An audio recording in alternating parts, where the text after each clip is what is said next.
mean, you literally can't put them anywhere on the roof. They have to go on a jacket pocket. No, that was money. You know, I got was carrying around that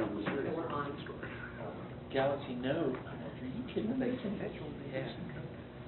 No, What's but up in that? I mean, I get that those are, you know, you see somebody with a pocket or whatever, but I get a kick out of the people that still do the old holster and turn it sideways, and it's like, you know, a bumper on their side. It gets in the room 5 minutes before they do.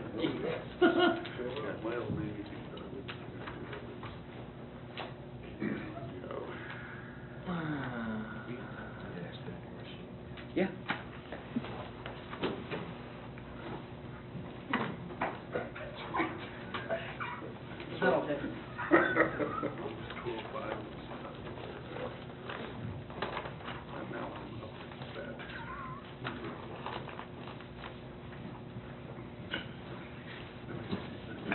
All right, 7 o'clock. We will start with our regularly scheduled work session. We have 3 items on our work session agenda tonight. Item number 1 is a discussion of the metric results. Should be a copy in your packet. Yep. Mr. Krawcheck. Mr. Chairman, I sent out an email that should have included the council, the board, and city staff. I think it was right before the new year, and advising everyone that we'd received a letter from KMEA, KMGA regarding their annual electric fund credit scoring. They're always, I'll call it a year behind, but it was for 2012. And Gardner Energy's results for that were very good. In the credit metrics that KMEA, KMGA conduct, they compare certain criteria for each electric utility in the state of Kansas that's a member with APPA and KMEA benchmarks, and then they grade us. And we received 2 A's. We were only 1 of 3 out of 45 cities that received 2 A's in our categories. I've included in your handout, if you look at page 1, you'll note that the 2 A's that we received, one for our electric fund criteria, and the other one for the fact that we did have a specific written policy for the funds. The 2 funds are our reserve funds and our capital replacement reserve fund. So we felt very good about that, and I wanted to share that with everyone. Are there any questions? I know you received this before. I wanted to bring it up tonight, just in case there were questions. I just wanted to note that not only were we A's, but we're 100%. We're the best you can do. We are the benchmark, essentially. And some of that credit needs to go to Lance, because the last time we did this, we had room to grow, and I know he kind of helped push that we needed to improve on that. And this is excellent news. This is great. This should help the city with any bond issues, having the electric utility as a department of the city looking this fiscally fit. That's exactly And this is right. wonderful. Yeah, that was really good news. It was not only good news for Gardner Energy, but it was good news for the city of Gardner. So are there any questions of me regarding that? Or I just want to also add too, because I won't say the names of cities because I work with a lot of them, but I know some cities have an A rating for the city itself, but the utility did not get an A or whatever because they don't have written policies. So written policies is a big catcher. So it's a good news. So. Lee, do you have anything? I don't have anything to add. Okay. No, definitely just echo everyone else's sentiments. Excellent work, excellent news.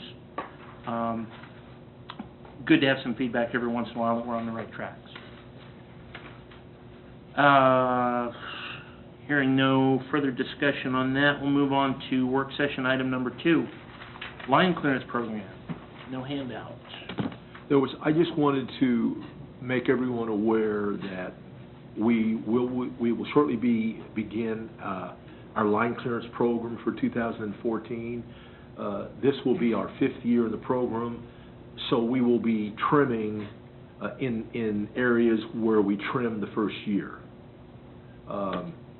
We have already, let me back up. You're probably aware that we have a process in place where Brandon sends employees out to check the trees, and we advise customers of what we're going to be doing with the trees that either have to be trimmed or removed. We obviously did a lot of removals during the first 4 years of trees that were under our primaries. We expect that we'll have fewer removals as we move into our second round of trimming, but there's still going to be trimming required. And Brandon called me and said that there's a lot of you call them shooters, sucker growth that's already up in the primary area.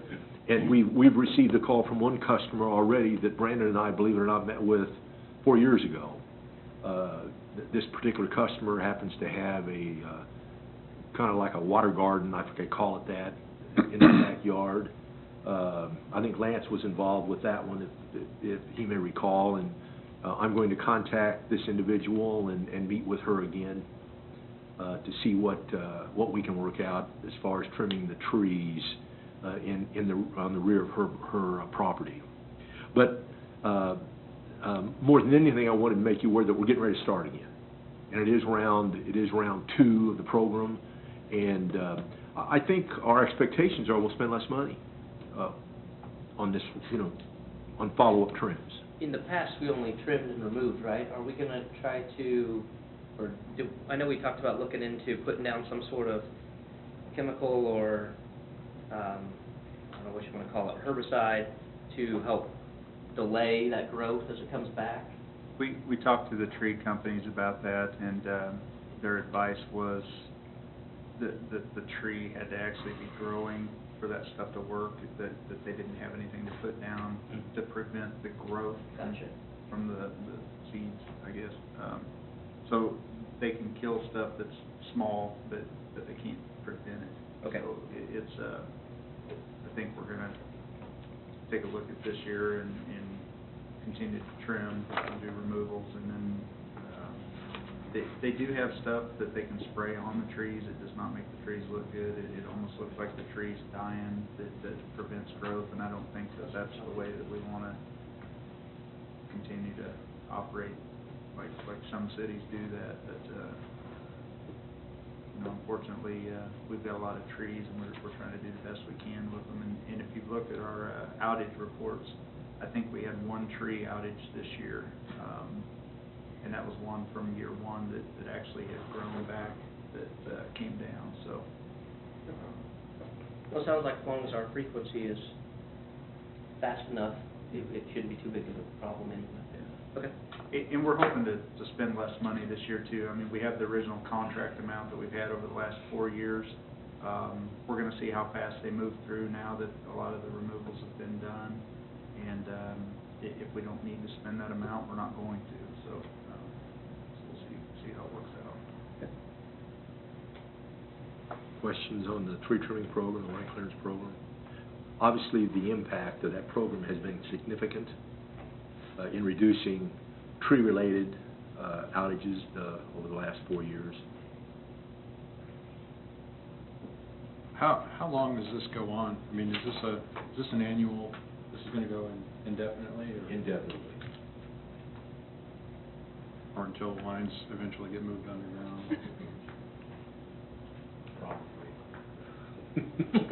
Well, our system, you understand that the core part of the city, like where we are right now, is overhead.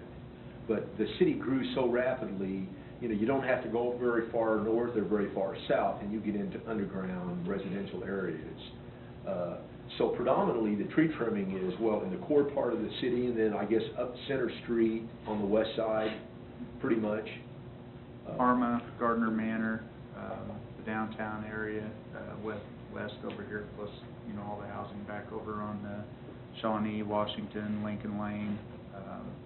We're probably 60% overhead, 40% underground on our system, so we've got, you know, there's a lot to trim, so. But I don't think we'll ever eliminate the need to trim unless the city and Gardner Energy takes on a very expensive project to start methodically undergrounding overhead conductors. That's very expensive. Very expensive. And part of the problem you have when you do that is the underground cable has a lifespan. So the overhead far outlasts what the underground cable is designed for.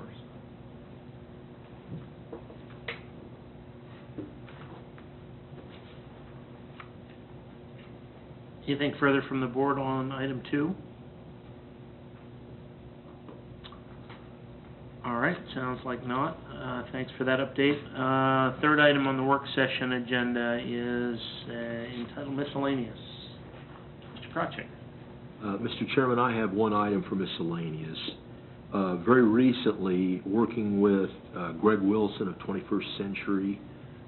Greg is a CPA that works with us. You know, he's worked with us in the past on rate review and things like that. We were looking at some billing by class for 2013, and we discovered a billing discrepancy that occurred back in February of 2013, and it happened to be during if you recall, we had a pretty significant snowstorm that actually shut City Hall down, I think, for a day or two back in February 2013.